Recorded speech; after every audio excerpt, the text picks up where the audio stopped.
Why'd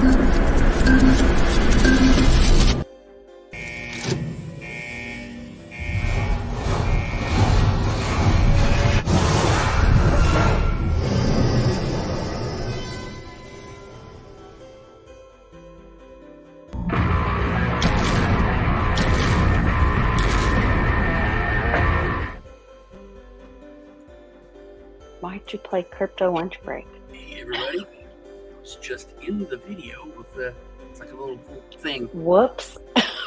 We don't know what's happening today. It's True Tuesday no matter what. No matter I what don't know. True Tuesday with. You've got to turn that music off or I'm going to lose my mind. It's so I can't stand that. That's so bad. annoying there, isn't it? Wait, I don't know what's happened to the show. I can't get to it. Why can't I get to it? I don't know. Not in that section. That was, I was like, we're stuck. Sean's taken over the show and everything's upside down. It says, "Oh my." Okay. There's music going on. We're good now. We're good. We're eating lunch at 5 o'clock in the afternoon. Yeah, I usually do that sometimes at like 2 in the morning. It's like crypto midnight snack. All right, we're here with the hilarious Lisa Davis, aka Litecoin Lisa, and the beautiful Satoshi Sean. I'm just cracking people up right and left. I did do a little skit with Westwood, only he was cracking me up so much that I couldn't say the lines right. That was so good. I love you. I do. I love you very much. But I'm so funny. He was Oscar quality, and you were good. But no, I couldn't stop laughing. Yeah, he was like, blah, blah, blah, blah. And you were like, yes, let us blah, blah, blah. It's like, because I kept laughing. It was good. Yeah. And I can't take him serious when he acts like that. Like when he's a very good actor. He gets very much in character. Yeah. And then he just runs with it. Yeah. It was pretty hilarious. It's pretty epic. Yeah, we'll probably show it on Friday, I'm sure. We have lots of people. TPA is here. Good to see you there, buddy. Why can I not see them? They're in the chat. Are you on the right? Are you on the comments? Or are you on the inside comments? Or I'm on comments. Is it not showing my comments? No, it is.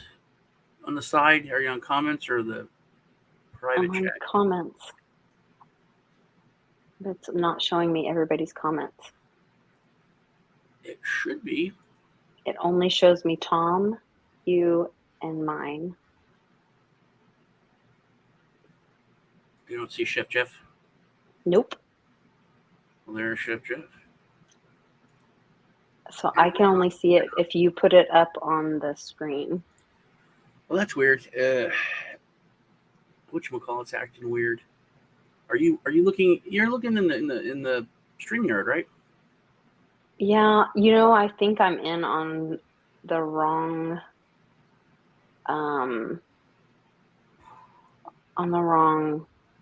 login, or on the wrong, what's it called, browser. Well, don't worry. Everyone's here. Okay. JDO's here. You just have to keep putting their comments up so I can see, because otherwise I can't see it. Click off the private chat. I know I'm not on the private chat. No. Okay, well, we're going to get started. We're trying to do some things a little different. We're definitely having fun. We're glad that y'all are here. We're glad to be here. Thank you for joining us. We love you all. I'm used to being in control, and I'm a little control freak, and so this is throwing me off my game a little bit. Stay with me. Bear with us. You're much better than Rice. Rice, he couldn't handle it. There's no way.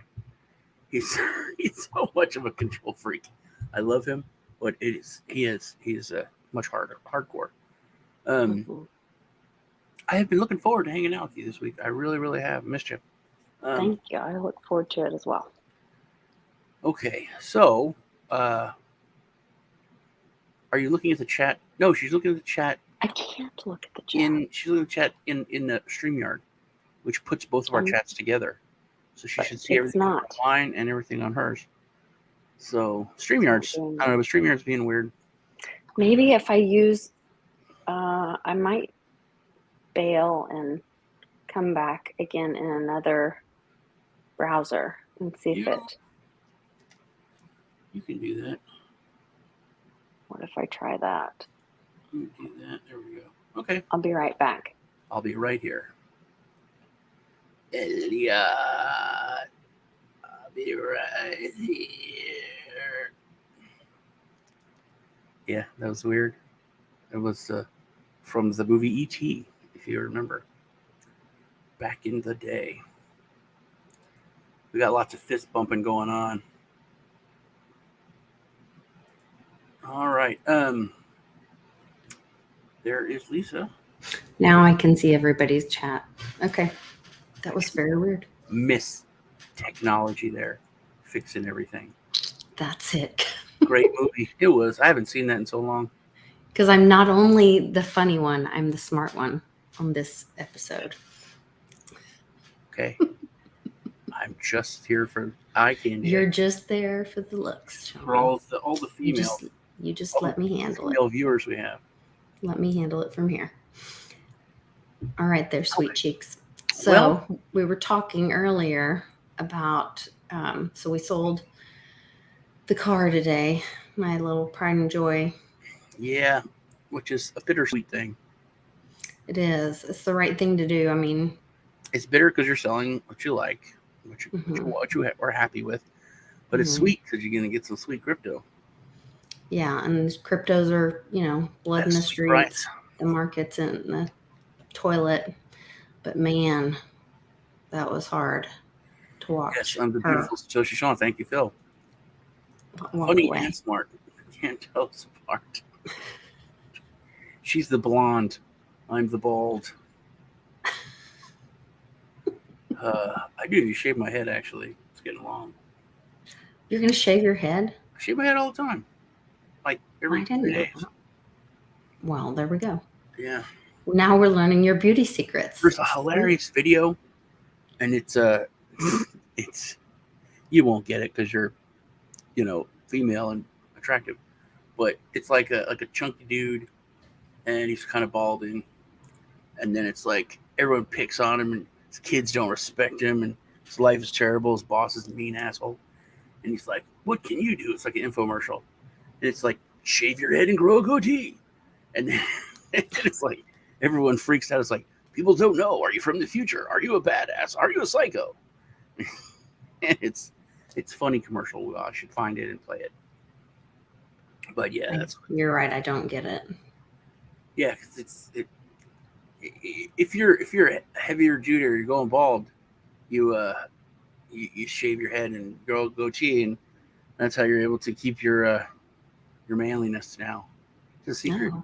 I shouldn't tell that. I'm sorry, man. I did not know. You're gonna get that male stormtrooper. Well, Bruce Willis did that. He was the one. I remember that was back like before Mike Tyson started biting people's ears or anything, and we would watch those. It's a measurement of history now. It is a measurement of history. Like BC, AD, Mike Tyson biting ears. Mike Tyson biting people's ears. We used to get those fights all the time, and we'd have parties and people come over and watch the fights, and I remember when Bruce Willis came in and he had that first shaved head, and I was like, damn, I was like, that is hot. Like, that's what men should do when you start losing your hair.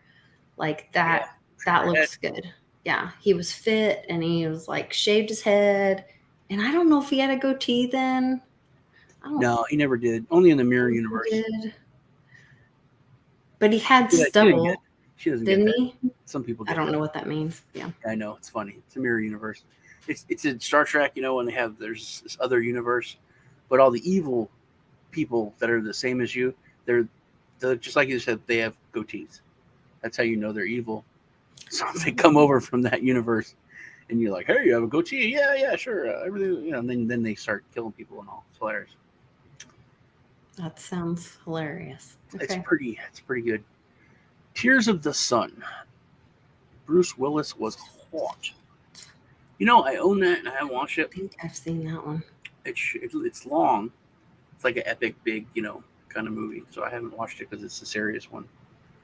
But I should. Bruce Willis used to be my favorite actor when I was a younger man. He was my favorite. I feel like he's a good guy. Yeah, it's sad about his current situation, but Oh, I don't know his current situation. oh, he was in like every movie, and they were Yeah. trash. They were all trash, and he was not great in them. I mean, He like got to where he was doing like really dumb ones though, right, where they were like, they're all the same. Like literally, two or three of them were the same movie. He was yes, going into space fighting a monster, yes. and like they With were a in the girl same who boat. like talked without talking, or But yeah, they're more he was plastic doing like three stuff. movies a month were coming out, and Hmm. then it came out that he has this disease where and there's two kinds of things on this. One, but I don't think it's nefarious. I think Well, you know I do. yeah, he probably will. So everyone's like, and then things start coming out that people were forcing him to like take any movie to get the check, because his mind is going. He's losing his mind. He's losing Oh, his physical um, abilities. So he's going to die soon. He has this disease, oh, but he's losing control of his faculties. So okay. he's taking any job, just putting trash out there because he's trying to get as much money as possible before he can't work. How much But money do you need? I mean, ex come is on. meant to be more, and you have all these kids, and it's a whole different life. But anyway, then other people started talking about how like someone would like they were using him as a puppet. Somebody would force him to come to set.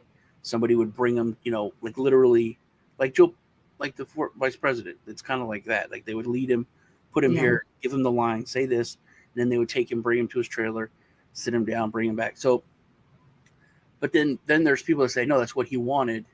He wanted to do that. Yes, people were Seems leading like around, abuse. but Yeah. he was yeah. It was, on one side it looks kind of like abuse. On the other side, it was his decision to try to get as much money for his family as he could.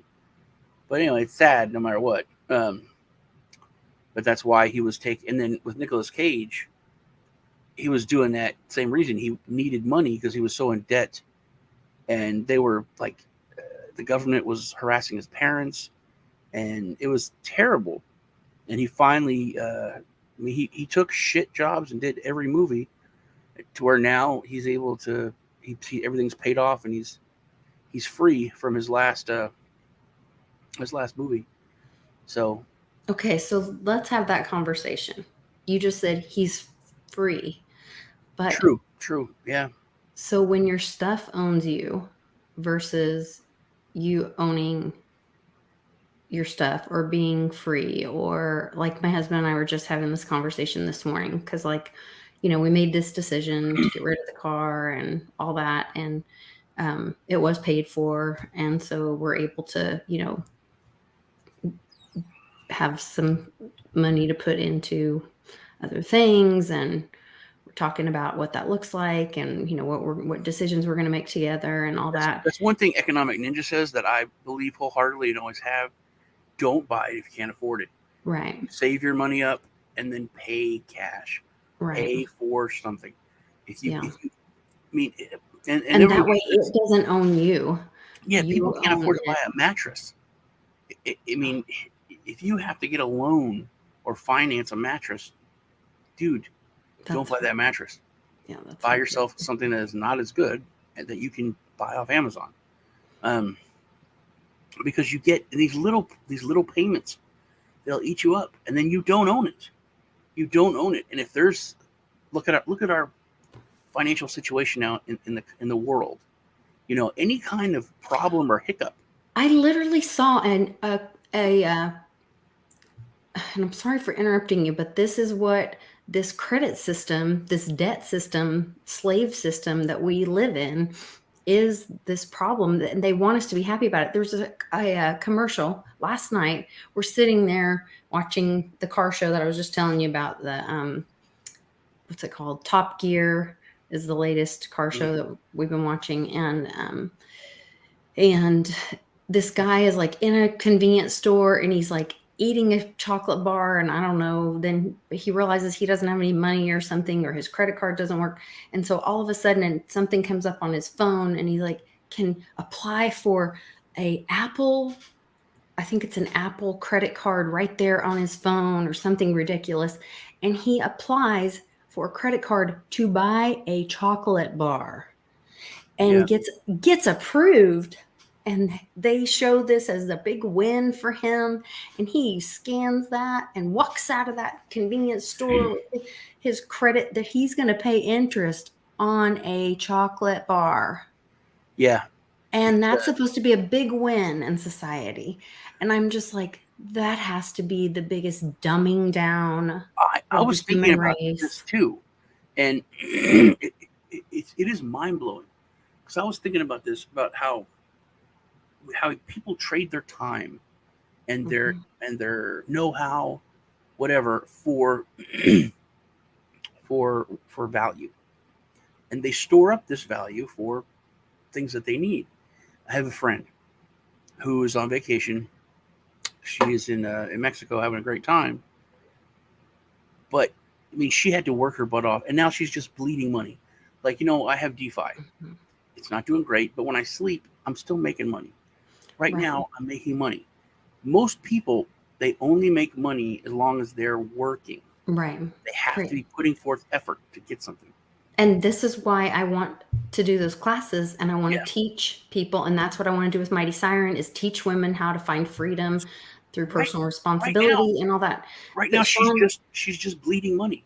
She's this not is getting. why they are taking metals out of the system. This is why they want us off of even the paper dollar because people don't realize when it's digital, they don't realize how much they're spending. But if you had to have, That, yeah, um, if you had silver, I don't know where I've got some over there, but if you had silver in your hand or in your purse and your bag got lighter and lighter and lighter, you would notice that yeah, yeah. you would notice your money was leaving you.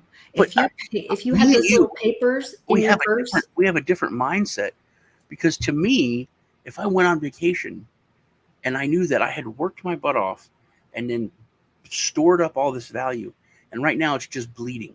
To me, that's the same as waking up and seeing the market just crashing and crashing yeah, and crashing, and I'm just losing money, and I'm lose. To me, it's the same I'd thing. be sick. I've Yeah, changed my way of thinking. It actually makes me nervous. If I didn't yeah, know that I had money coming in, well, my air conditioner's messed up. It's going to right. cost like $350. Not bad to get fixed. Can't fix it till Thank Friday. goodness it was only, yeah, I have this big portable air conditioner going now, and then the little window unit we have. I had to buy extra fans, and I was thinking this is going to raise my electric bill. My electric bill is like $700 this oh month. my Yeah, gosh, that's insane. But wow, but to think about that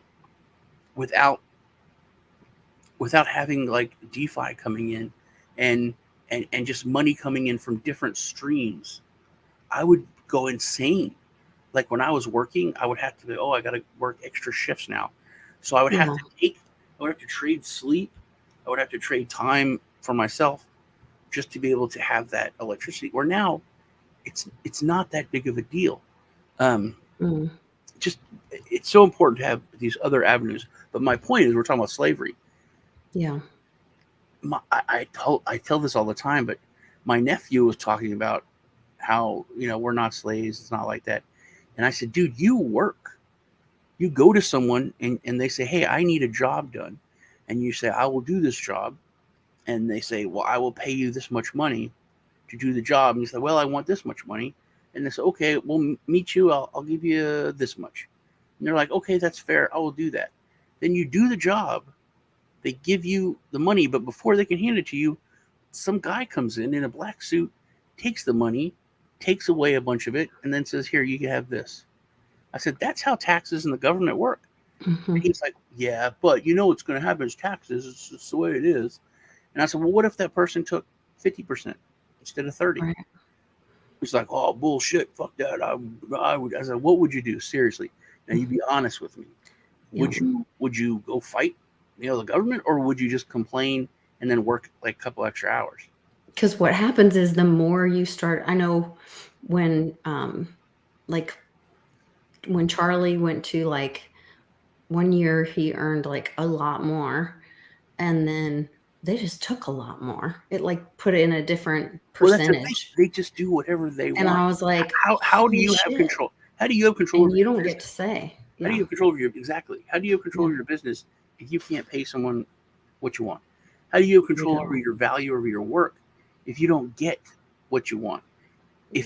If they can change it at any time, they can change. Your state could change it.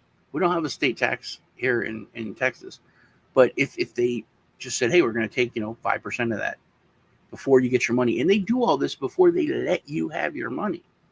Mhm. If that's not slavery, that's definitely close. They decide how much you get before you get your money.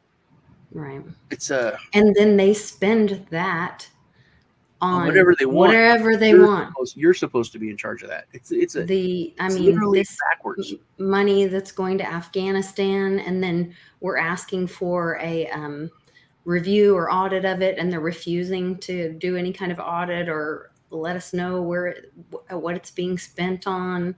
The money that's going to Ukraine, we're not allowed to know what that's going to or where it's being spent on. It's just going. We're not being told. We're not being asked. And we're just all supposed to be okay with it, you know? Jim brought up a thing about older vehicles. We're going to talk about older vehicles actually, Yeah. because so Lisa sold her. You're telling your story. Well, yeah. She left today. So it was very sad just because it was that thing. Like, it shouldn't be that big of a deal, but it was that thing like where uh, we busted our ass for that. Mm-hmm. And so, and we still have the value of it. In fact, they paid us more than what we paid for it. So Yeah. it's just, it was very like, it was an emotional thing because it was like oh, wow, we made it, especially when people give you so much shit about crypto and they give you shit about what you're doing and all that. And it was kind of like a big, Badge. it was. And it was also a little humble brag too, because you don't have to say like, oh, we made it and we're doing good and whatever. You just you quietly get in your really nice supercar and drive away. And they go, huh? And then it's like, oh, maybe she knows what she's talking about. Maybe she's not the dumb blonde that, you know, that I want to think, or I remember Brad Sherman was talking about, because he was talking about how people have more $100 bills now, and how they need to raise what the IRS reports. Basically, he has contempt for regular people because he's bought and owned by foreign banks. But he and other people in the government have said this. They think there's like elites, or people that should have lots of money. But if you're a regular person that isn't involved in one of those things and you have a decent amount of money, they automatically say you're a criminal. It's like, right. he even said, I mean, people didn't have a bunch of $100 bills unless they were drug dealers or criminals. And that's the way that's a way of thinking. He actually said this Yeah, that's so in bizarre Congress. to me. That like people look at you driving a nice car, and if you're Assume you did something bad, you exactly think? if you don't fit into whatever box they have in their mind, oh, that's what So I if want. you're not a doctor, a lawyer, Right? whatever they think, Yeah, then you must have done something. obviously. Yeah. But I was talking about the slavery thing. People, and my friend is down there having a great time in Mexico, but I know she's going to come back to nothing. All of her value that she stored up is gone. She's going to come back to probably owing to a hole and to stress. She's going to go and have a great time and then come back to a ball of stress that she'll have to deal with. And That's really sad. Yeah, people put themselves in that position. It's sad to see her like they're fishing and happy, and that's what I'm thinking. Like, she has nothing coming in right now. She's just literally, all the stuff she's worked for so long is just now gone, and it's just bleeding away. Um, like in crypto, when we're working hard and we're building, a year from now we think it's going to be more. We think 5 years from now it's going to be Right. crazy more. It's always going to be more, whether you're hodl, whether you can trade, whether it's we look, the future If you is can always get, better. yeah, Um, you hope. but people are, and my nephew that he killed himself, Tony, which 2 days ago was his anniversary. I'm It's sorry. rough, but Yeah. any kind of any kind of job or money, he'd always be like, "How much is that an hour? How much you get an hour? How much is that an hour?" And it would always, it throw me, because I don't think in that smaller terms anymore. If there's any kind of like money to be made, or an investment or a project or a job, it's always like an end goal or a bigger result. And Mm. most people, they're able to they're so limited that they shrink everything down to the value of their work or of their effort, that it's by the hour. They can Oh, wow. that small, and that's a way of thinking. How much is that an hour? How much can I get an hour? And it's just it was just surprising for me to think that I haven't thought that way in so long. Where the value of something can be reduced to that small of Well, a number. that's been training too. They've had people think in monthly. What can you afford monthly? What's your monthly payment? How much debt can you afford monthly? And Mm. I always remember thinking, like, what are they talking about? Like, you can't. What do you mean? How much payments can you afford monthly? Like, you either can Yeah, afford something or you or you can't can. afford something. And I'm gonna Um, throw something to you, and you're mhm. gonna probably run with this, um, because it did bother me.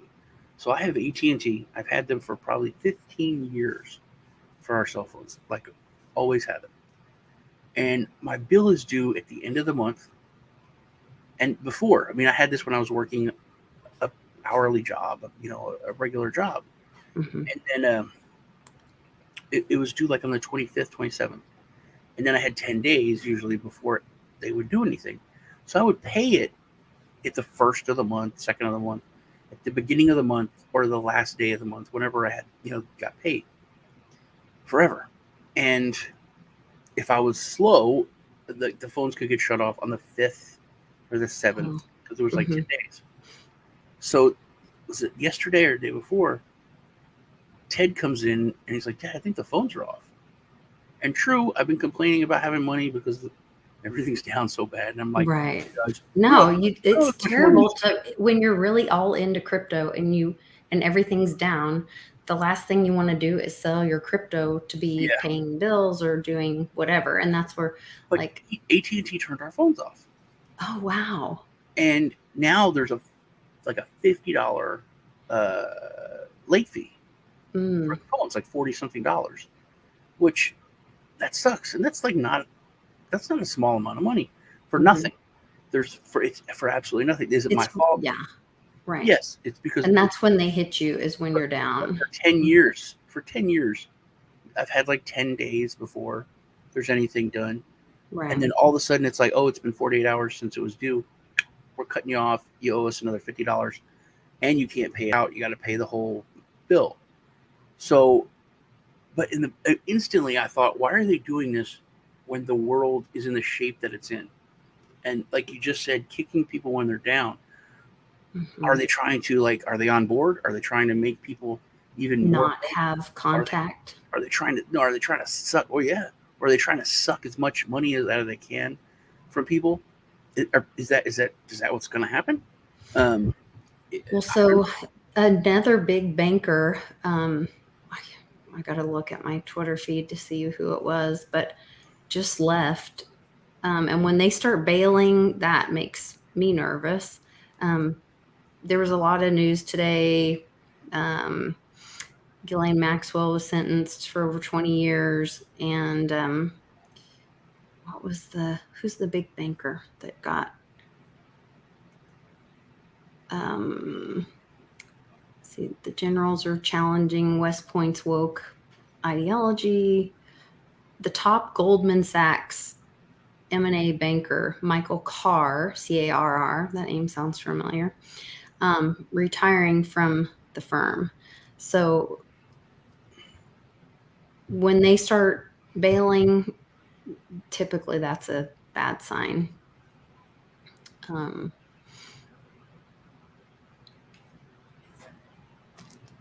And there was a big Judicial Watch just got another big breaking FOIA that exposed a lot of the Benghazi cover up. So that may start kind of rolling out some truth. I'll post that on my Patreon so you guys can read through that as well. So I don't know. I don't know why they're doing that. I don't know. I mean, Ted came in. He was like, and Alex was like, "Dad, we don't need phones for like $500 something a month." It's like, no, it's like, no, man. Everyone needs phones. We need our phones. I might pay for my stepdad's phone.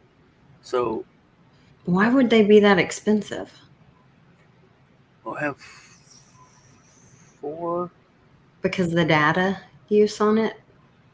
We have 5.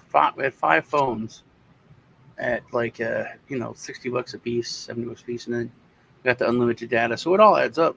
But then when they put the fees and everything in, it was a lot. And I'm like, I wonder if they're trying to get you cut off so that then you have to re-up, and then you lose like your grandfathered plan where you got the unlimited data and now you can't get the unlimited data or something. I don't know. I've had serious crazy stuff. And that's what my nephew Tony, who died, he worked for AT&T, and I had an AT&T guy lie to me, straight up lied, got me in this plan, and then like 2 months later, I had this huge bill. I called them like, hey, all my bills went up, like it's almost doubled. And they were like, yeah, you had all these discounts you're not allowed to have. You had discounts for having like our cable and this and that. I'm like, the guy told me that he gave me all those discounts. I said, that was supposed to be my bill. He goes, I said, I never told him I had that. I told him I didn't have that. They said no. So I got really pissed. They went and found the recording of the phone call from 2 months before. And they said, yeah, man, that guy lied to you about all this stuff. He set this up. It's all messed up. I'm like, okay, so you're going to fix it? Now, oh, no, we can't. It's been 2 months. And I'm like, you just said that a guy, your rep lied to me and did all this stuff behind my back. And they said, yeah, but it's been too long for us to fix. So you're stuck. You got to pay now.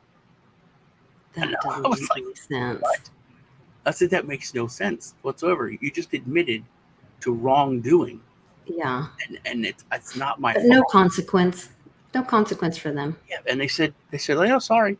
So I had to call Tony, and he had to go in, and he was like, yeah, man, that's really weird. And then he fixed everything. But they do operate with no consequences. But let's go back to the car. Yeah, breach of contract. But the contract was fake. Oh, I should click on that. Breach of contract. Oh, that's not. There we go. Breach of contract. The contract was fake. Anyway, it's all paid for now. We're good. That's good. But soldier car, getting that. We're talking about cars. Yeah. Well, and the reason is because things are assets, right? And so that's where we had our video with Economic Ninja, and got to talk with him. And that's where, he's talking about be smart about this and be prepared, not scared. And make sure that, you're thinking about, like, look at things as assets and look at what's important in your life. And what's important in my life is relationships. And, Carly and I talked about it on Monday, relationships and experiences. And, you can buy more supercars later, but right now the cryptos are in the tank, and I know that that's the future, and I believe that's the future. And so why wouldn't I take an asset that's up that, they can't get and they're willing to give us all the money for? And I've had fun with it, and it was a great experience and all that, and invest in my family right now with that, you know? Yeah. So, I mean, we all say, "Oh, I wish I could get into this when it's cheaper," and that's something that I have a problem with. I have a problem with taking profits. I have a problem with holding cash or stable coins or whatever, because stable coins scare me to I want death. to put money. I want to put it into something. I get Mhm. I farm. I make so much money.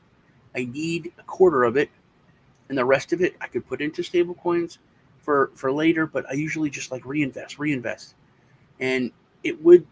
I right now I had very little money like saved up for buying the dip. Yeah. We had I went long right before the dip on Litecoin, on Ethereum, and BNB, and I've watched it just go, went down. But we had a big pump. It was up like 2 grand. Yes, Hmm. 2 days ago, and I was like, I really should sell all this because it's going to go back down. And then it's like, no, I'm just going to let it ride here. Till if I get it a little higher. And sure enough, boom, all that profit is now gone. I'm back to where it was, the week before. And I have to start doing that. I have to You have to start start taking some trading. I profits. got to start Yeah.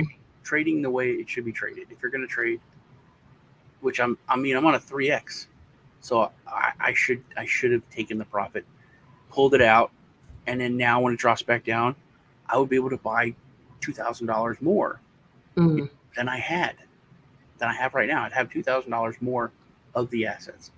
So if I could give anyone advice, and it's not financial advice, it's just life advice, is take profits. Even and I hear, my old friend Lee, uh, the Irishman, he'd always just yell at me. He's like, "It's money in your pocket, lad. Why are you taking it? It's money in your pocket." Because I would always do. I would when we're doing leverage, I would go too high. I would get all my all my all my tools right. I get everything set. I'm like, no, man, it's going to bounce here. It's going to go here, and I would make a ridiculous amount of money so fast. And he's like, take money, take your profit. I was like, no, because if I take half of it, then that's twice as much. I'll have less, and then boom, I would drop. I'd lose everything. So taking profits is part of trading. It really, really is. You've got to do it. And I am the worst. I'm the worst at it, and it has cost me. It's cost me more than anything else. Is not taking profits. It really has. I lost all my money, everything. And I lost my money because my friends um, screwed me over back around Christmas. I had made $1 million, and I lost $900,000 in 2 weeks um, because of because of pieces of crap in crypto. Um, and but it's my fault because when I hit that, and I wanted to hit 1,000,003, and then I was going to take out like $300,000, but I should have taken out more profits later. Even if I had taken out $100,000, I would have had $100,000. So, And do you feel like that's your crypto education, and now you'll it's not just do crypto things education. differently? It's Because the problem is taking out dollars right now, the dollar's dying. And so, what are you going to do with that? Like, you can't just take out dollars. You have to do something with those dollars. everything's pegged against that. So I mean, if you have dollars, you still have dollars. If you lose, your crypto drops. It's still dropping against the dollar, so you're losing. Versus if you had that, I even guess for a short time. or Yeah. die or whatever, I would have I really should have taken some profit. It was money in my pocket. But at the Yes, same I time, agree. The public awakening. The problem is we're still chasing dollars. And that's what I think you have to really, I think now is the time that We have to stop chasing the dollars. And I'm saying, talking to myself just as much as anybody else, but like really think about what's important. And like, if there was no money, what would you be doing? What's important to you? And start building that life. And what does that look like? You know, And this is kind of the same thing, to not and sell too putting early. your, That's my problem. But it's just not taking profit. You take profit. If you have profit and you sell too early, it's so much better to be like, man, I could have made, 20% more. I could have made 100% more. Versus, because I have said, oh, I lost 100%, or I lost so much. It's much better, because it's money in your pocket, lad. It is. It got to take profit. So we're talking about cars, which we still need to do. But we my first car that I ever bought, I was working. I worked for the government as a mm-hmm. 16-year-old kid. Um, Actually, they had me doing so many illegal things. Uh, I was a mail carrier, which you're not allowed to be until you're 21. I don't know how that slipped through the cracks, but I was a certified mail carrier because I had to carry all these checks. The military gave me my own personal little Dodge pickup truck, brand new. Only had AM radio, but okay, fine. But I worked for the commissary on Fort Hood, and the police would come in every day, and then there was this lady would come out from the cashier department, and she would go down to the bank and make a deposit, and she had the cops with her. But there was a secret deposit that I would make, where I would go to the military finance department, and it was like mainly checks, but there was a lot of cash and other stuff. I had probably, I'm 16 years old, by the way. I had like probably $50,000 every time I did it, 100,000, and this is in the late 80s. So this is a lot of money, especially That's for a a lot 16. of money for a 16-year-old Yeah, to be trusted with, and that's really irresponsible of them to put you in danger like that. that's And to, see, these people. These are all old, government workers, but they're like, hey man, we got this summer worker. We can make him do all of our jobs. And I started to get pissed because I'm making minimum wage as a summer worker for the government. I'm making like $3.80 an hour, $3.50, something like that. oh, Mark Weems had the same car that you got rid of. Really? Look, 72 Monte Carlo. 67 El Camino. My son's got a El Camino. Sits in storage. Yeah, mine was 72 my car, so was mine.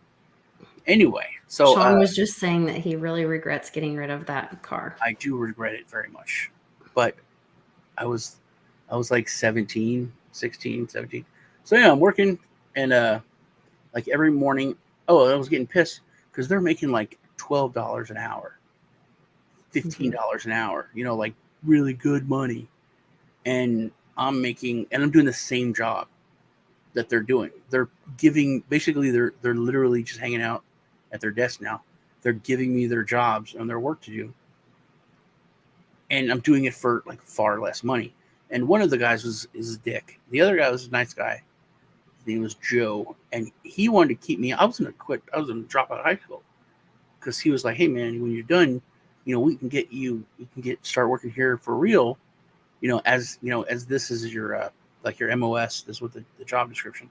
I could actually get the job description for working in supply, and then I would be making like $9-10 an hour, which was like insane, crazy money.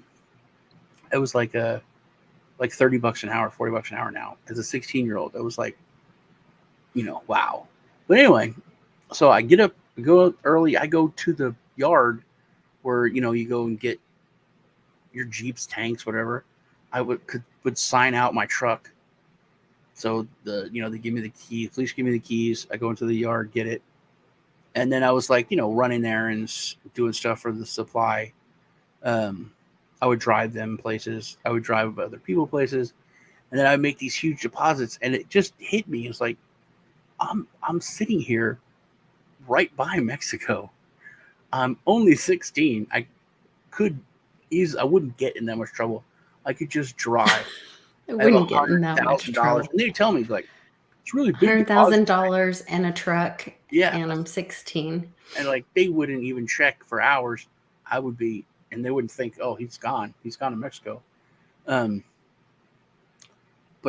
it was just a weird thing to think about. So anyway, I worked my butt off. I saved up, I think, like $700. I bought this 72 Monte Carlo. Sweet car. It was very nice. It wasn't nice. It was ugly. It was primer. The hood was bent. It wouldn't latch right. But so anyway, me and my friends, we had to rebuild the carburetor, and then we get on the road by my house. I floor it, and I guess the hood wasn't latched 100%, so it came up while I was driving, and it like bent Broke in half. the front windshield. Yeah, it went up, and then it bent in half. So then we got that down. So I needed to get a new hood. A new hood. Anyway, so this is a story. This is a funny Sean story.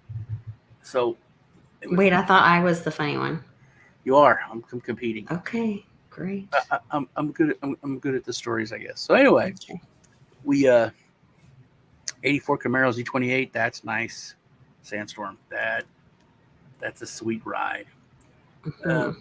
So anyway, I go to this. There's this party. I had this date with this girl, and super hot girl, right? I liked her. Go to this party, and this like some friends of mine are like, man, I want to get some weed. I'm like, no, man, I don't want to go anywhere. Like, let's go to Clean and get some weed. I'm like, no, I don't want to get any weed, man. We have beer, we're fine. Chill out, man.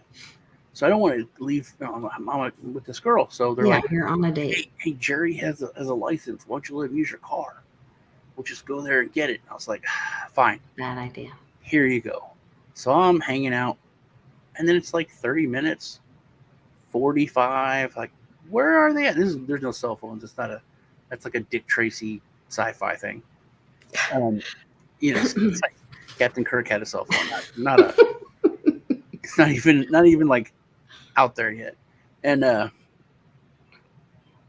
so I'm starting to get kind of freaked out, like calling people's houses and stuff. And then my friends come walking back. Oh God. And I was like, where's my car, man? And they're like, oh, dude, we were going out of town, and then it started to like make this weird noise, so we pulled over, and then it just wouldn't start. And to start it, there was the switch, like you turn the key to the ignition on, and then it had a toggle switch that you actually started the starter. But as soon as it started, you turned it off, or it was just like always having your key turning it off. Yeah, cranking it. Mm-hmm. So they're like, I just had that. They didn't know that. They said they left it on and it like locked up. Oh Lord. I was like, why would you leave it on? I was pissed. That fucked my car up. So then I had to call someone. I got a ride. We drive out there, and my car's not there. They're like, oh no, someone stole your car. Oh man, oh no. So I was like, shit. And then we're driving. So we have to go report car stolen. Someone stole my car, right? So it's like, let's go to the police station. Because there's no car, and we don't use a payphone because we go to the police station. So we're going there, and like we're passing cops. They're like looking at us weird, and everyone's acting a little bit nervous. We get to the police station, and then they're like, Sean, Jerry doesn't really have a license. We lied to you. I was like, what? It's like, you asshole. He's like, yeah, we just wanted to go, and we didn't want to bother you, and blah blah. So I don't have a license, man. I can't tell them I was driving, or else I'll get in trouble. Like, you got to tell them you were driving. And then we parked the car there. And I was like, dude, why would you do that to me? I was so pissed. And they're like, yeah, we can't worry about that right now. Your car was stolen, man. You're going to have to tell them that you were driving. So I was like, all right, fine. So we walk into the police station. They're all behind me. I walk up there. I was like, hello, my name is Sean. My car was stolen. It's a 72 Monte Carlo. And then they were like, oh, really? So then she like gets on, the radio, and then like 2 or 3 cops come out. They're like, "Come here, we'd like to talk to you."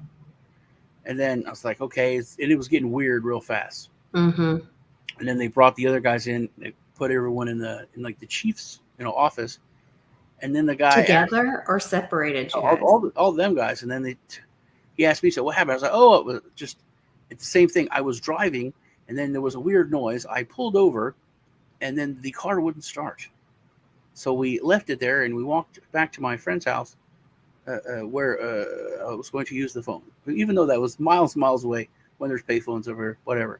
So I told him that's what they told me is what I told the cop. He was like, "Oh, that's what happened." It's like, "Yep, that's what happened." Left it there. He goes, "You're sure?" So, yeah. So he goes, "Well, come with me." So he takes me in a closet, and I'm like, "This is weird." He goes, "Hey, Sean, I'm just going to read you your rights real quick." Questions. I was like, Oh my "Okay." gosh. And then I was like, something hit me. I was like, "Wait a minute. Now, if I lie to you, you could charge me with that." He goes, "Yeah, that's why we read your rights, because if you say anything that's not true, then we can arrest you." And I was like, "All right, screw this." They were driving. It wasn't me. No, I don't know what's going on, but I know something weird is going on. So we go in there, and I'm like, "Yeah, man, they were going to, they're gonna arrest me." I told them, "You're driving. You're screwed. You lied to me anyway." So the cop's like, "So you're driving?" He's like, "Yeah, I was driving." And Because then he was now like, at this point, your friends lied to you. "Yeah." So why should you go Well, they down for lied to me them? from the beginning. So now I know something's up. So we're in the chief of police's office with these cops, and they're like, "So tell me what happened. What'd you do? What happened?" And then they were like, "Blah blah." And then he goes, "Same story." And he's like, "Look, I know that's a lie because I saw you. I'm the cop that you hit." And I was like, "What?" Oh, He goes, and they were like, yeah." So they didn't even get a block from the house we're at, and there's this dip, right? Still there, still a dip. They so hit the he dip. knew you didn't know about hitting the cop because you didn't mention getting in the wreck. You just thought the car broke down. They told, yeah, they So told him he the knew same you were story. innocent because you didn't know what happened to the car. He thought because he saw them, he didn't see me in the car. But Yeah. so anyway, so then they're telling the story. So they get to this thing, they hit the dip, which I hit the dip. I love to jump the dip, but they are not used to this giant heavy ass car. They hit the dip and go sideways, slam into a truck, right? That's parked, and then there's no dents on my car because it's a beast. They hit a truck, and then the truck hits this cop that's sitting right there and watching them do it. First off, why would you jump it when the cop's there? You should have seen him. Anyway, then they drive off. The cop goes after him a high-speed chase with another cop joining in. 2 cops, high-speed chase. My car loses the cops. They actually got away and ditched the cops. But then I think that the car got flooded or whatever, so they pull over off the highway, and then they try to restart the car, and they flood it, and then they leave the thing on and lock up the engine. So they actually got away, which actually, if they got away and came back, I would have been pulled over like the next day or whenever they ran stuff. Yeah. So I get really pissed as soon as they tell me they jumped the thing, and then I'm like, "What?" So I go over and just start punching my friend, like, "You son of a bitch!" Right, and then the cops are like grabbing me. I'm doing all this in front of like 3 cops, and then every time in the story he was like, "And then we did that." I was like, "What, man?" And I go back at him again.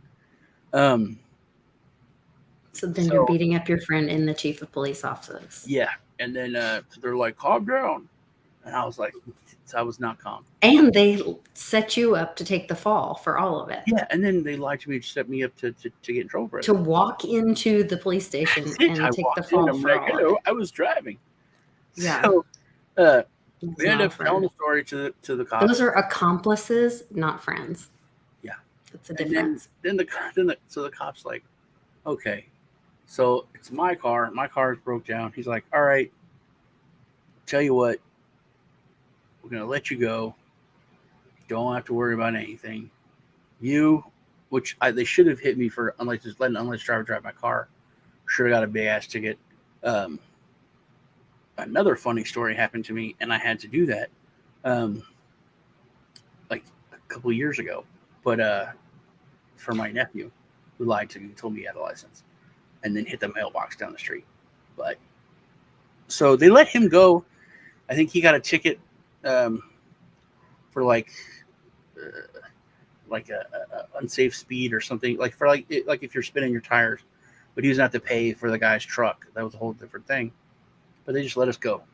So my friend's mom comes and picks us up, and I'm still pissed because they now I'm not in trouble. Everything's fine, but they still broke my car. Right. And so we're in their van, and his mom's like, "All right, so who narked? Who narked on everybody?" And they're like, "Sean." I was like, "Hell yeah, I did." That's the biggest concern she Yep, has. I said, "Hell yeah, I did. It was me." And I was like, "You guys trying to get me in freaking trouble?" And then they're like, "Yeah, Sean did narc, but it was kind of our fault because we tried to get him arrested for hitting a cop." Oh my gosh, that's terrible. Yeah. So anyway, then we go to my car. I had to get it towed home, and the whole engine was locked. The whole engine was locked up. Where it sat for a long time, probably could have broke it free. I don't know. There's a lot of stuff. I was a kid with no job, so my parents started getting pissed. They're like, "It's an eyesore," and then the city's like trying to give me a ticket because my car's ugly, and it was primer. So I had to. Did you ever get a hood for it? Yeah, well, I had a hood. It was bent, and okay.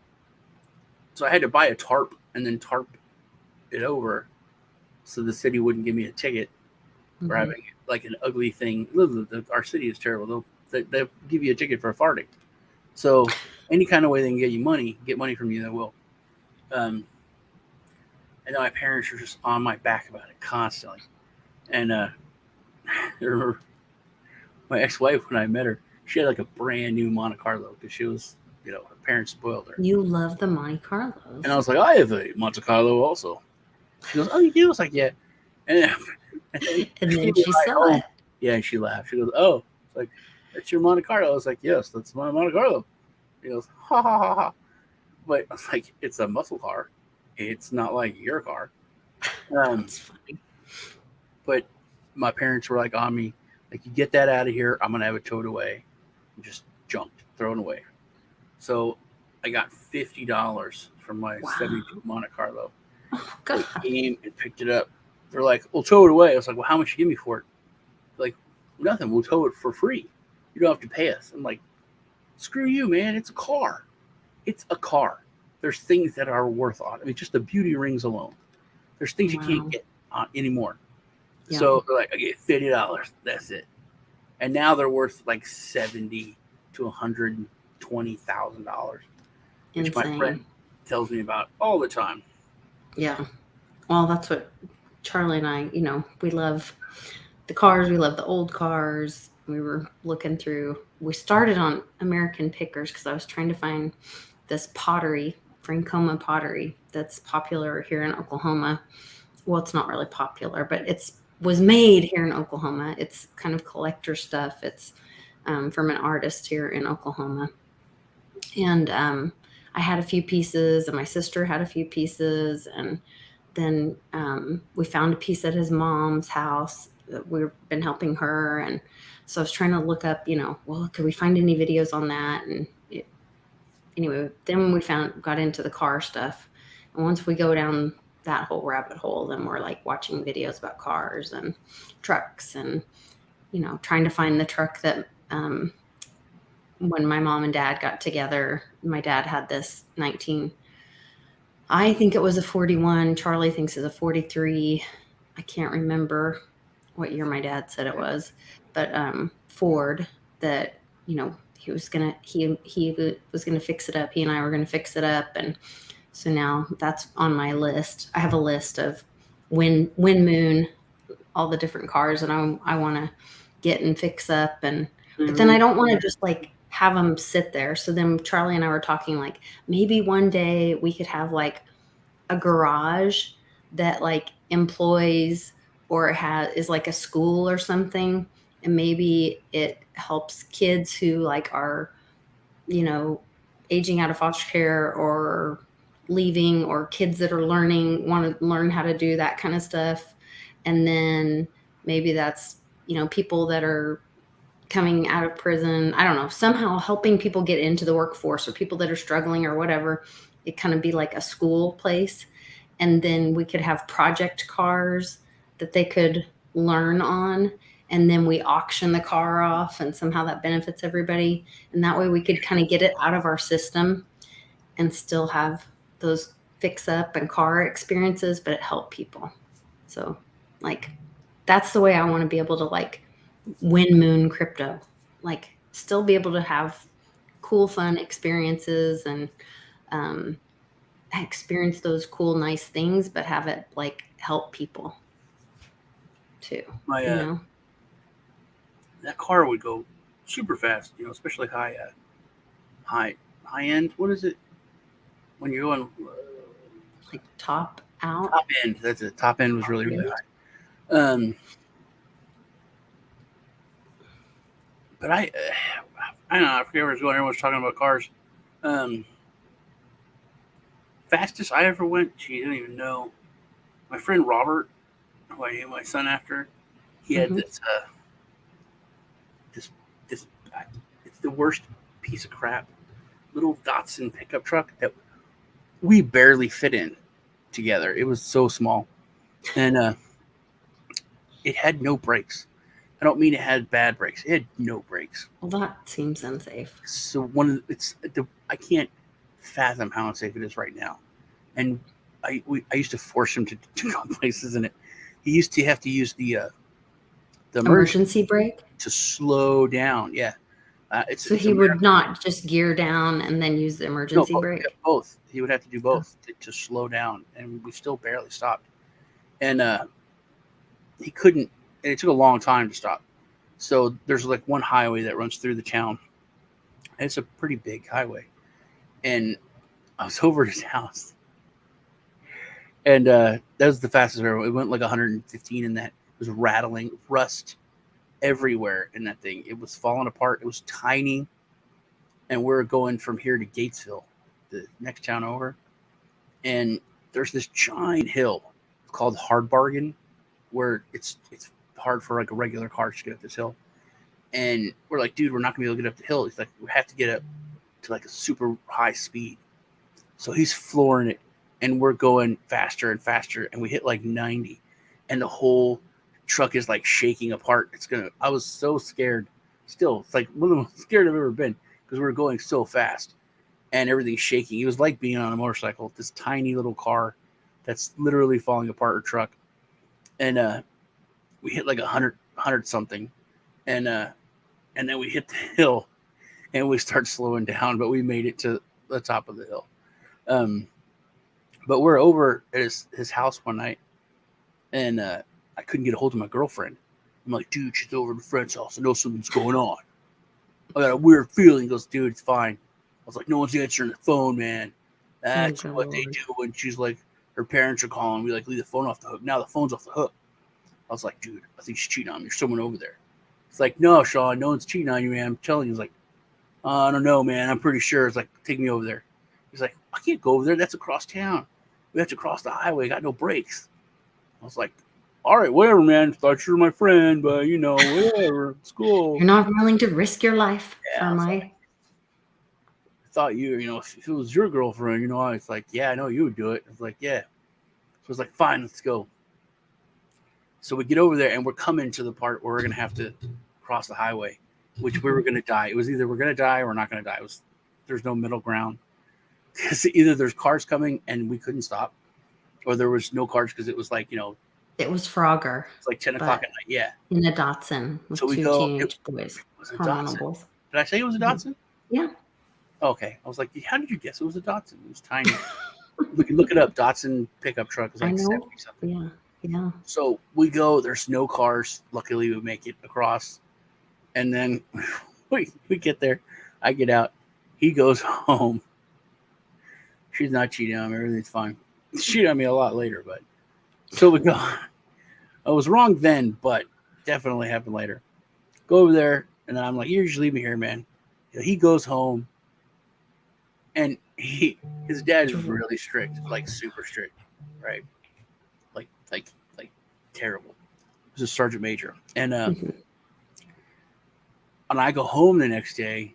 As I drive by his house, his parents they enclosed the garage, so they had this extra room that was like a den, and it looked really nice. There was bricks in the front, had a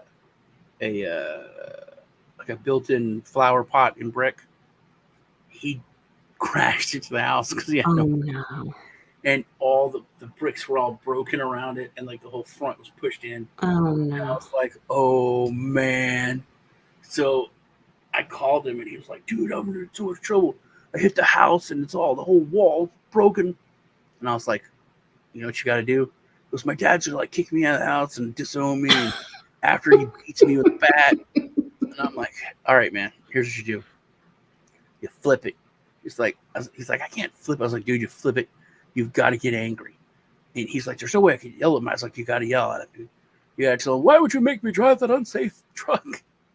How come you never fix the brakes? I'm just a child. And he was like, there's no way I can do that. I was like, you got to do it, Robert. You've got it. It's your only hope, or else you're going to have to come over here. And I don't want you to live here. I love you, but no. I don't even know if my parents are going to let you live here. So his dad comes home. So he's like, why wouldn't you fix the brakes? I had to go. And then he's like, I had to go to 7-Eleven because we had no milk or something. Don't bring my name into it. His dad hated me. His dad was like, that boy's a bad influence. Well, obviously you were. I a little bit of bad influence. So, You were. but yeah, he worked. He didn't get kicked out of his house or anything. And they fixed it. Like, he had to fix it though. So you could always see it was like there was like a crack in the cement in these. It was very funny, very funny. Terrible. Well, I think we've killed cars. Everybody is putting in the comments all these really cool cars, which I'm loving seeing all this. Because like I said, I'm such a car girl. That would be fun to have like a car meetup, a crypto car meetup. When crypto's moon this next year in the spring. Next spring we need to do a crypto car meetup. What was your y'all put in your first off, please hit the crush the like button on my channel and on Lisa's channel. Yes. If you're on my channel, can you bounce over to her channel, hit the like button? If you're on her channel, can you bounce over to mine? And make sure you're subscribed to both, please. Yeah, subscribe to both, please. I want to know, put in the chats what your first car was, or your second car, whichever one is more funny. What was your first car, Lisa? Well, like which one did I drive? Yeah. Or what was my first that like I bought? Both. So, the first thing I drove, I learned to drive. My dad, Papa T, taught me to drive. He's a very brave man. He not only married a single mom with 4 children during like the oil bust of the 80s. He's a very brave man. He taught me to drive, and I am like a crazy Need for Speed driver, clearly. And he's very patient. He taught me to drive a stick shift. It was a Mazda 626 diesel sedan, of course. And so that's what he taught me to drive. But we were at the farm, so I was driving tractors before that, hauling hay with my sisters, and we'd all, already we had this, we had a couple farm trucks. So we had like this Ford that was off of the Reed Ranch. So it was painted like the ranch colors, all the trucks were painted the same color. So if we took it into town, somebody thought we were part of the Reed Ranch. It was red and white Ford. And then there was like this flatbed Chevy that we could put it in first gear, and nobody really needs to drive that. You just put it in first gear and point it down point it down the field, and then we'd take turns, up on top of the thing, and you'd bounce a hay bale on your knee, and we'd turn the radio up loud, and we'd be singing and throwing hay bales with each other, and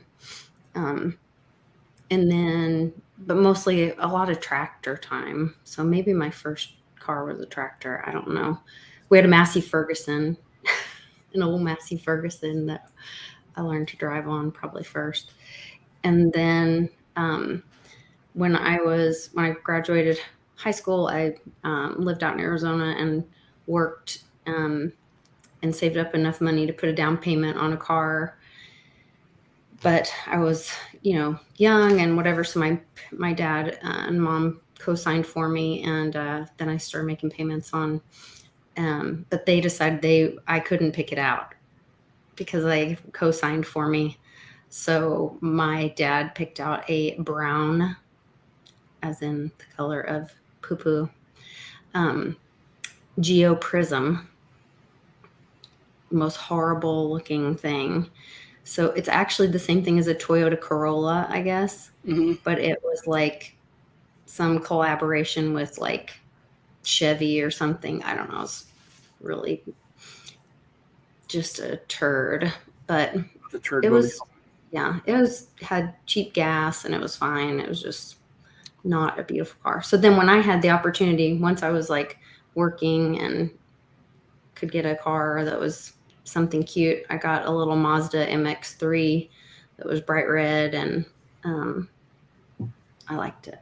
Speaking of bright, so I had bought that car. That was my first car. It was the Monte Carlo. I worked for it, saved up, bought it. My grandfather paid for the insurance on it. That's nice. So my stepdad was not a good dad. We had problems. We're great now. He was a great grandfather, but it was very weird because he was it's like if it was legal or if it was illegal, it's 100% against it. Very not a big like critical thinker kind of person back then, or still now. He's 100%, bought the media thing, whatever. Right. But he was in the military, hated Clinton, but he couldn't say anything because he was in the military. But anyway, so I passed my drive. I took driver's ed, and we took our written test. I was 15, and I passed, of course, because you have to pass.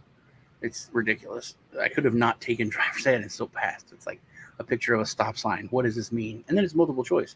Stop, go, slow down, go to lunch. It's just like that. Mm-hmm. So I walk out. He's like, "You passed?" Like, "Yeah, I passed. I got my permit." He's like, "Okay, drive us home." And I was like, I've never driven a car. I mean, I actually had a Mercedes when I was a kid, like 14. No, when I was 12, I had a Mercedes. But, what? Yeah, but how is that a thing? I had this Mercedes when I was 12. That's another thing. Me and my stepdad. My stepdad didn't like me. He told my mother that when they started dating. It's like, "I really like you, but I hate your son. I don't like him. He's an asshole." And she stayed with him. Yeah, that's a bit of confusion. That wouldn't work out. So my mom sent me to live with my aunt and my uncle Ted for like 3 months, and it was I was a mama's boy, single. I'm a broken home, not a single parent home. It was called a broken home when I was a kid, and so I was a mama's boy. I was like a ridiculous mama's boy, and I was a pussy, the whole schmeal. So my mom sends me to live with my aunt and uncle, and I changed a lot in those 3 months. I went to Catholic school. I got in with the bad Catholic kids. I learned, I started listening to heavy metal, which I never even freaking heard of. Oh, and that's when you started wearing all the eyeliner and stuff. Smoking in the boys' room, all that kind of stuff. And so I come back, get off the plane. I'm wearing my Quiet Riot shirt, my denim jacket. I literally went off with like bushy hair and orange corduroy pants, and my mother dressed me. Yeah, it's not a joke. My mother dressed me. I came back and I was smoking. I get off the plane, and my mom is literally like, freaked out. Yes. So I'm an adult now. I'm 11 or 12. I'm an adult. I'm 11. I'm 100%. I'm an adult, right?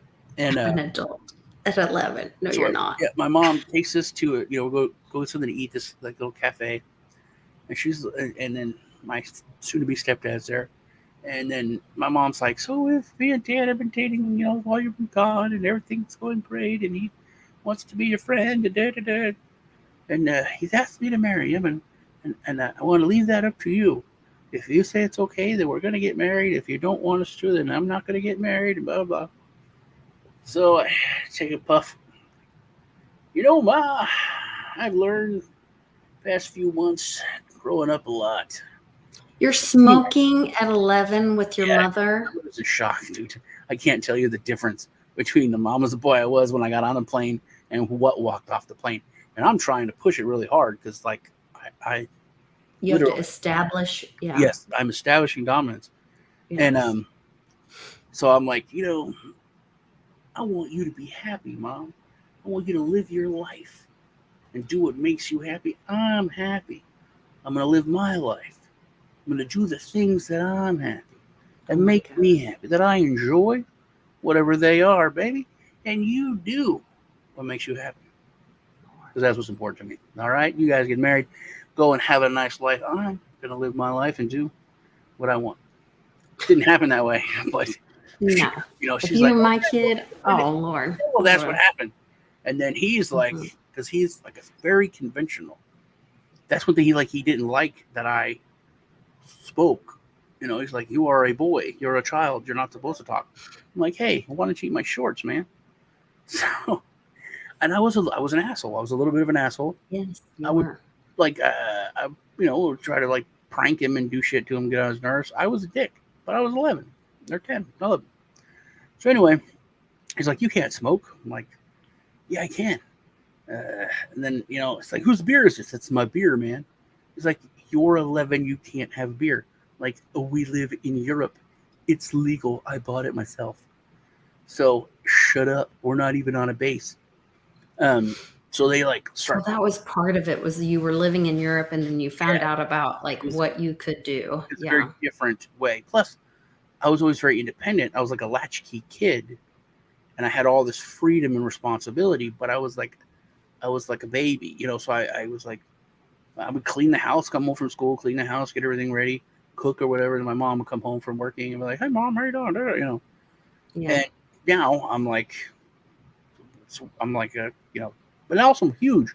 Remember, I'm 5'11" and like 190 pounds. About how old you were, and so you were treated as you were older. Exactly. It was like I walked off the plane. If I was a little kid smoking, everyone would be looking, but I wasn't. I was 5'11", 190 pounds. With a beard. Yeah. Smoking. Yeah. So it was like, oh, it's some 19-year-old or something. Yeah. So I go to school, and now I'm like full on rebellion, moving into that whole area.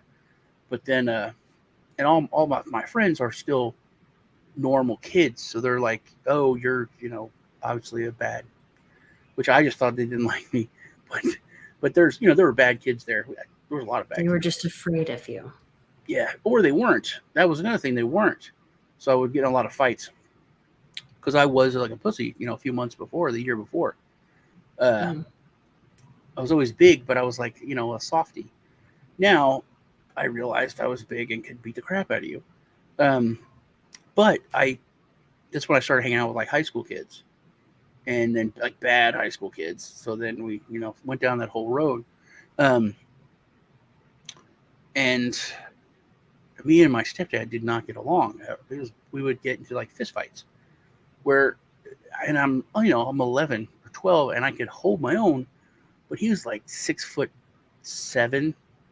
He's a huge dude, and he would take me down. So, then I started hanging out with the really bad guys, the organized, crime stuff. I don't know if I ever told you about that. No. Oh, it was really bad. So I got into organized crime when I was 12. We ran. I was in a group of like-minded individuals. Some people call it a gang. but it was very organized, and we sold drugs and did other things. But we also paid off like a lot of the police and officials and other stuff. In Germany. Yeah. Um, the State Department and Interpol ended up getting involved, which is how I ended up here. Interesting. Yeah, but anyway, those people threatened my stepfather to not touch me again. That we're never again or else. He'd be in trouble because we had other like military officials paid off, so he would get in trouble like legally with them. Plus, they would beat the shit out of him. So I didn't have that hanging over me, but that was never home. I was drinking all the time, doing a little bit of drugs. Then this is a weird story. I want to tell you a story about my car. But anyway, then what happened was the State Department was doing this like 3-month long investigation with Interpol into us, and we got notified because we had people that we had paid that were involved, and it got leaked that everything was about to come down where everyone's gonna get arrested. So 4 of us, like the top 4 people, our parents came down with immediate orders, and they broke us up and sent us to different places around the country. I went to Texas. One guy went to Georgia. One guy went to New York. Someone else went to California, and one person went So somewhere. you were here in the U.S. or you were in Germany? No, they sent you all Germany. back to So everyone's going to Germany. get arrested, and we get okay. Somebody leaked it to our people that we had paid off in the military and in the police about the investigation that they're getting warrants, everything's about to go down. So our parents got put on immediate orders for us to leave the country. So 4 or 5 of us left within 2 weeks. We came here. My mom was really pissed, but my parents didn't know. They just got this weird, like orders that we had to leave within 2 weeks for Texas. So we got here. Then there was the big thing that happened there. Like probably 50 people got arrested. Everyone just got deported, though. I mean, like a lot of like the suppliers and things got in trouble that were not, but like all of us or all the Americans, they got deported. Their parents got deported back to the United States. Bizarre. So being here in Texas, I got an influx of those people because a lot of people go from Germany to Texas because that's where the same division is. And a lot of people are like, dude, you got out of there just in time, man. They had all these pictures and videos and close-ups of you doing stuff and everyone doing stuff and blah, blah. I was like, oh, man, that's terrible. So that's how I ended up here in Texas. But it was a big change. I came here, went to my parents. Then I didn't have the gang protecting me from my stepdad, which is that's for me, that's like horrifying. That's another story, actually. We had to live we came here, and it was used to Germany. We lived in Germany for years, where it was in the snow. I wouldn't need a coat. Like I could just wear a flannel shirt, and I was fine. We came here, and it was 117. So it was like one of the worst heat waves ever. You're like, what? Yeah, I know. I bought them exactly, JDO. I bought a 73 Monte Carlo. That's how it started.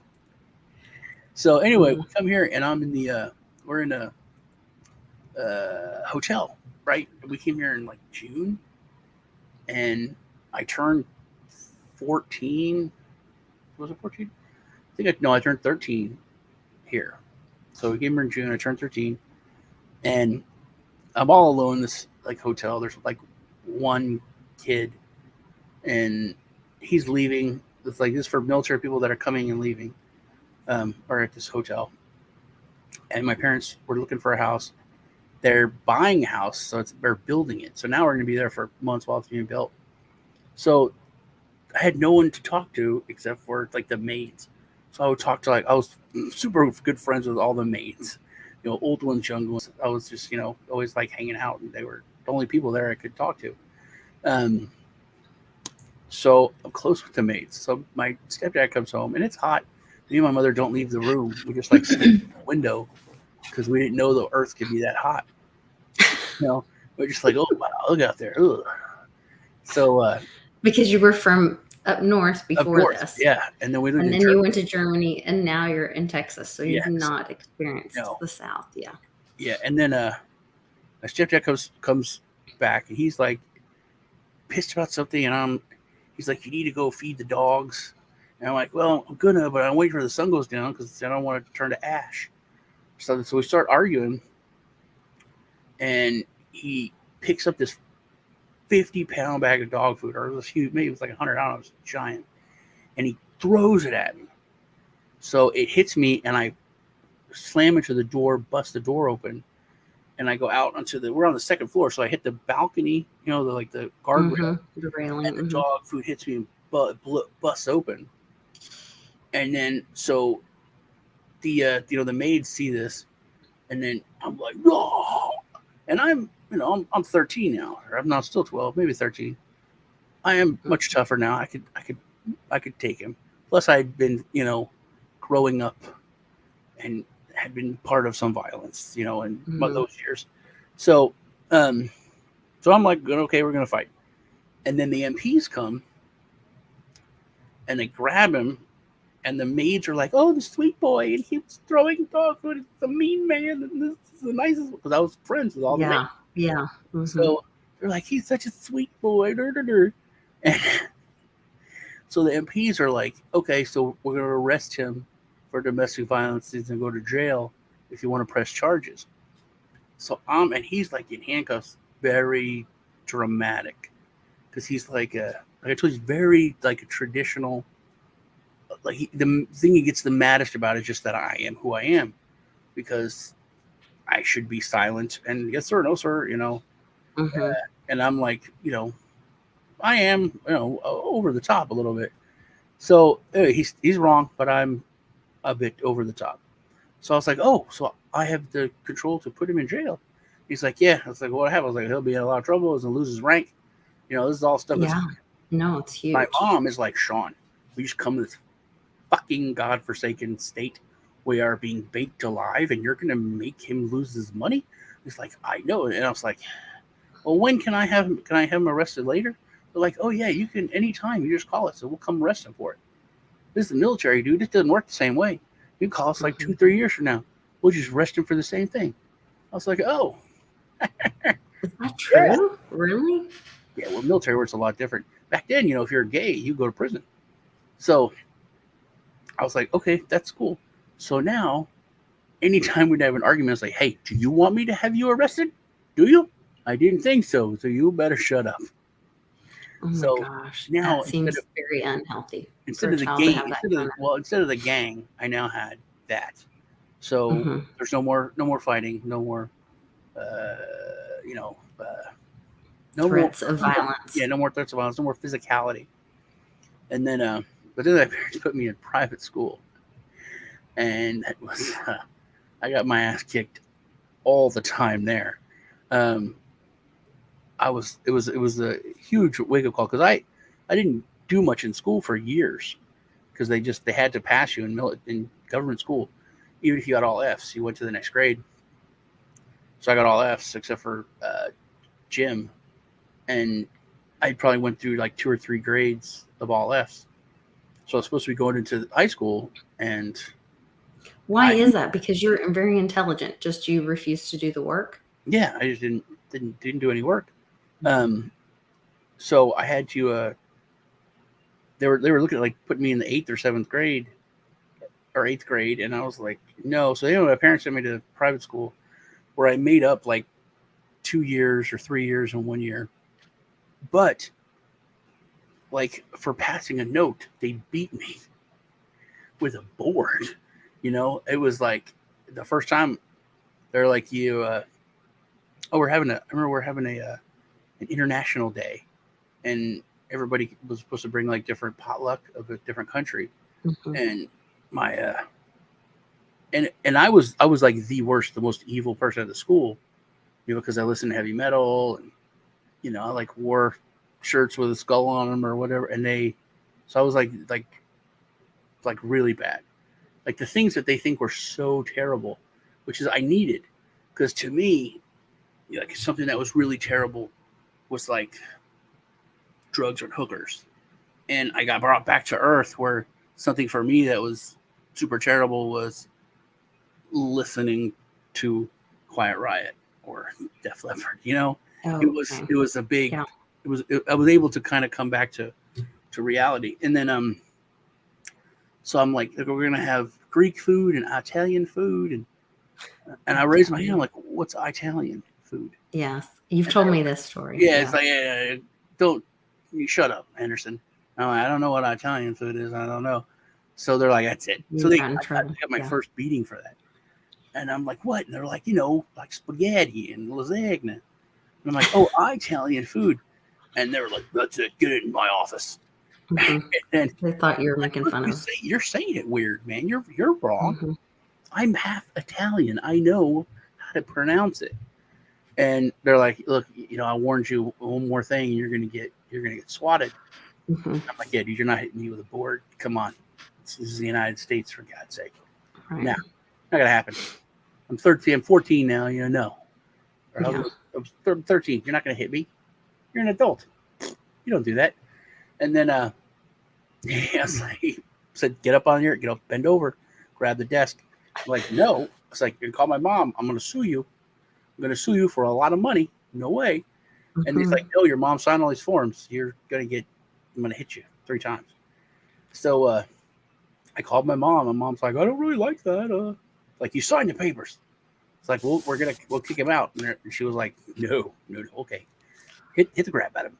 So, and So wrong. I lost like all control. I had no, I was, it took away all my, what's the word I'm looking for? All the wind out of my sails. I wasn't a badass. I was like, I could literally was a kid that could be beaten whenever. So it's like, that was brought me back down to earth a lot. Felt like totally disempowered. Yeah, big time. Mhm. And then I was scared and worried, like, oh, I said, gosh darn it, no. I Yeah. wasn't, where before Like I you was like, couldn't protect I was yourself just worried and about, cussing. And now, like, I'm worried about much more. So it did change me a lot for the good in that way. That was like a year, and then that's how where confusing. So the boundaries just kept changing for you so they're dramatically, dramatic. They're so that dramatic. it just really messed with your mental state as a kid. Yeah. And then, but then, like, I knew that was extreme. But I also knew that I was living before it was extreme. So, Yeah. like, I would just tell my parents, I'm leaving. I'm But like, 12. what is I'll be back reality for when 3 you're 12? days. I'm going to Amsterdam. I'll be back in 3 days. We're going to Copenhagen. That's like insane for me to think about now. Like, Yeah. if my 12-year-old kid would be like, hey, I'm going to go to Vegas. Be back in 2 days. Yeah. That But is it wasn't insane. weird. But it wasn't that weird, and it wasn't that weird for like European culture even. Also, because I looked so much older, so it's not weird for like a 16, 17-year-old to do that. 12-year-old Yes, it was is. It is kind of weird for 16, 17-year-old. In my house, that would be weird. Not in Europe though, especially not for that time. Oh.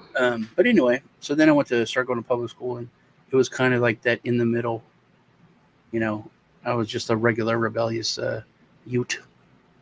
Yeah.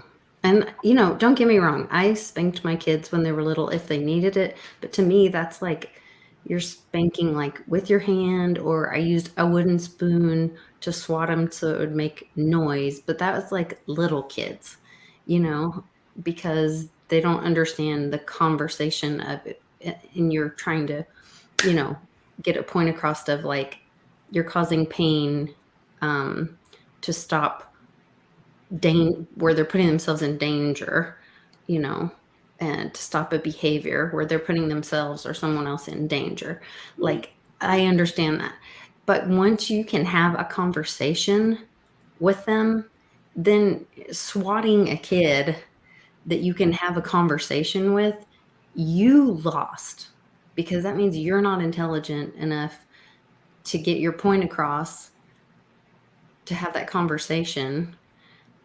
I mean, I just beating up a child that you can have a conversation with that's able to comprehend that, then you're the loser.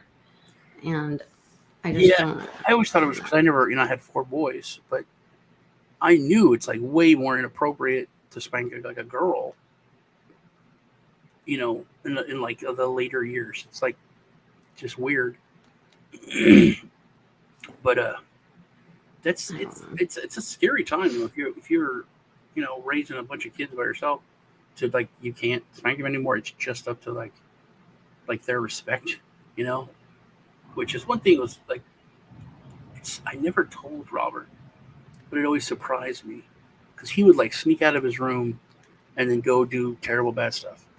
And when he was really really young, and I would like go search the town and look for him, and he was hiding in bushes. And but as soon as I saw him, I was like, Robert, that's it. He was like, oh okay. But all he had to do was run off. I mean, he's already in trouble. He already snuck out. He's already Right. He knows he's in trouble. he Yeah. could just run off and had the rest of the night. But he would always just you got me, and then he would get in the truck, get in the van and like whirr. Wow. Yeah. Raising kids is tough. I mean, and each kid is so different too. Like, I have one kid that I could just tell them I'm disappointed and they would be crushed, That's his brother was that way, and I used to say that exact thing. I Mm. when Robert was a baby, like a baby, I would smack his butt. He'd look at me and be like, "Didn't hurt," Like, come at me. Yeah. Mm-hmm. and I was like, "Bam!" I was like, "It have to be like, okay, you got 3." He was like, "No problem." Yeah. And then his brother, I could just look at him and be like, "I really I'm can't so believe he did that," and he was just like, just devastated. "Yeah, Yeah. it was." Yeah. And They're then, so why aren't you hitting different. him? I'm like, why didn't you cry? Like he's obviously broken. And Yeah. I remember this conversation they had. I was like outside their room.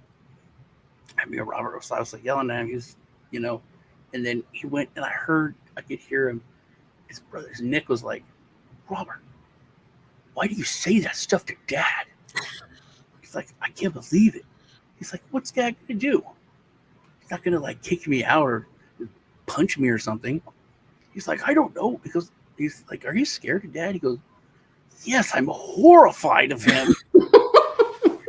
He's like, why? He's never done anything terrible to us.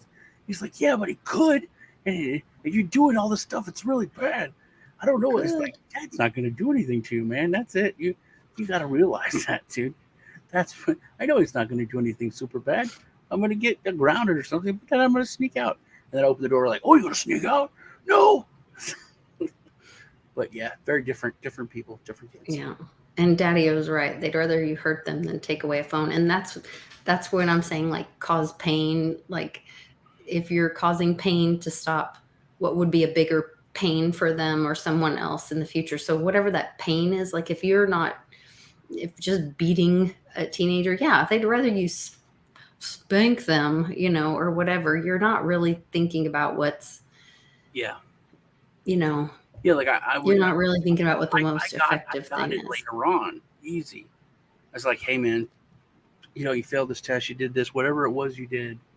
I'm gonna go erase all your saved games on Oh, Shining Force. They're like, what? It's like it wow. took me like a week. I'm like, yeah, but now I'm gonna go erase it. Yep. It's like, no, Dad, please.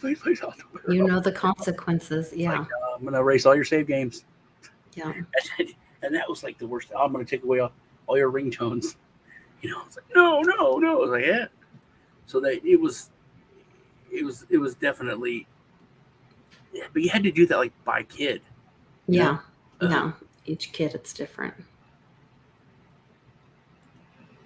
I'm trying to see. Eventually lost recess privileges sent to the library.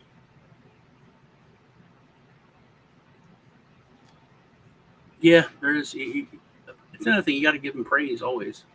Yes, for sure. appreciate the good things they do. Okay. Yeah. Teenagers are the worst, dude. That was because I think it's for everyone because everyone knows what a basic thing is to raise a kid. You know what you should do, you know what kids should do. But when they're teenagers, like you were such a shit when you're a teenager. You know what I mean? I think I was a great kid. My mom has a different memory of that, but Exactly. We have different memories. Like I have a different memory of that.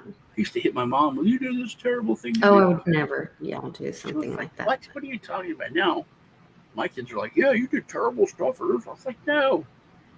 Okay, I would be No. like, hey, if you don't do this, you're going to go live in the orphanage. No, I just was very independent, and I just did I was fine, and I just took care of myself, and I did my own thing, and my mom thought that that was me, like, not needing them, and she took it personal, and so I was like, no, I just don't need you to raise me, so Yeah, that's pretty rough. yeah. Hardcore. But they weren't around a lot because they were doing oil and gas work. So, like, when you're not around because they're working so much, then you learn to become independent, Yeah, yeah. I think that was the problem I had because I had learned to be independent when it wasn't a normal thing. Yeah. I use the term latchkey kid. People don't even know. But that was pretty common for our generation because the women were burning their bras and then they were told that they can have everything. Burning the bra, all that kind of stuff is people But don't know. those were our moms and they were told they could have everything. And that was a big lie. You can't have everything. You've got to give up something. And so they were still having families, but then told to go have this big career. And meanwhile, the kids are figuring it out, Yeah, and I mean, my mom did a great job. I did, Yeah. but there's so much that I, you know, did myself. But I think the biggest difference, and that's having a moment here. I think that's why we have such a realization about life today, even though it was similar. Society was different. There Mhm. wasn't a society wasn't trying to fuck me up. You know what I Mhm. mean? It was shaming my mom for doing what she was doing, but it wasn't trying to get me to be gay or Oh, whatever. You know what I right. mean? It was everything else was not the way it is today. It, It didn't seem as dangerous as it is now. it wasn't as dangerous. There was, it wasn't as dangerous. There wasn't as many. The Boy Scouts weren't marching in the bride parade and Yeah, the Boy Scouts were Boy Scouts. That was a big thing for me that helped me to kind of be more grounded. My parents forced me to go to Boy Scouts. I don't want to go to, I don't want to hang out with these nerds, And then I went, and I'm the coolest fucking guy in the world, and they were like, "Oh, you're not cool. What you do is not cool." I was like, "What do you mean? interesting. I got hash. What do you?" They're like, "No, no, thank you. You're not cool." And I realized, oh, I can be it's cool. It's okay for me, and I can be It's accepted cool to be a good kid. being a good, yeah, And then that was a very different, and I had is different friends, completely different. Mhm. I could be a different person. We could go camping, and I was not worried about being super cool. And and then of course I was super cool because I wasn't trying to get people to do bad stuff. Um, yeah, I would still try, but it was just different stuff. It was like, hey, let's sneak out of here and go to the movie theater and come Mhm. back before anybody notices, that kind of stuff. um, but yeah, Oh, like the that's Boy funny. Scouts was really really good. Oh, Except that's when cool. I got arrested, I was waiting for Boy Scouts, and the police were like, "What are you doing?" I was like, "Waiting Yes, for you Boy told Scouts." me. Like, come with me. Come with us. You're under arrest. Like, We what? don't believe you at all. Where's your ID? I don't have one. I'm 12. Yeah. Sorry, we're not buying what you're selling. Well, Heck of a story. So I've got the tickets are live for Team Mighty event on August 6th in Oklahoma City.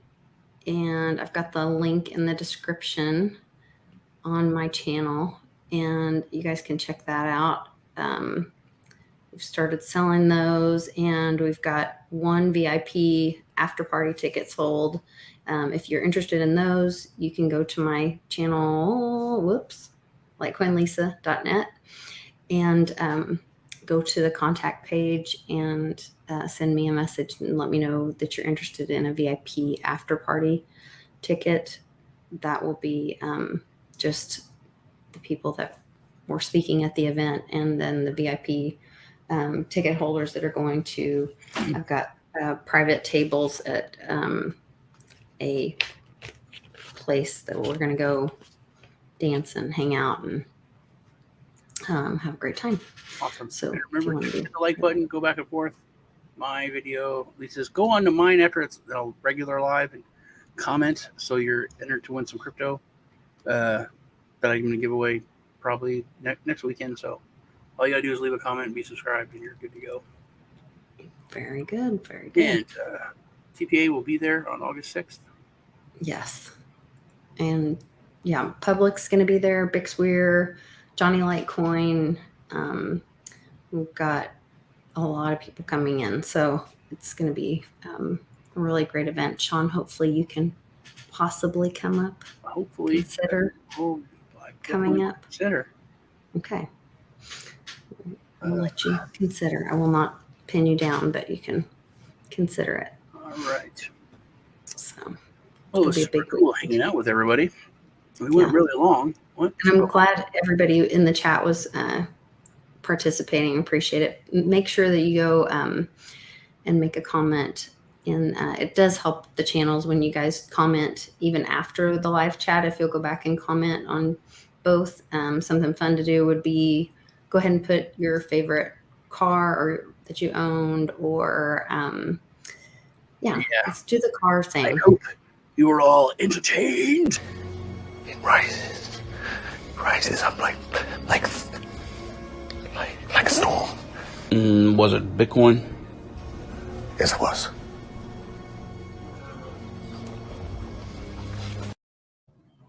I hope Bitcoin rises like a storm. I'm ready for that. Me too. We need all those things to go up.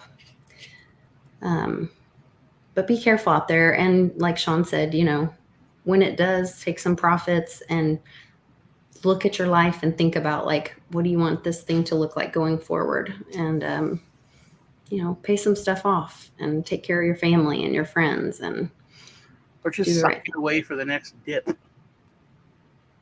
Yeah.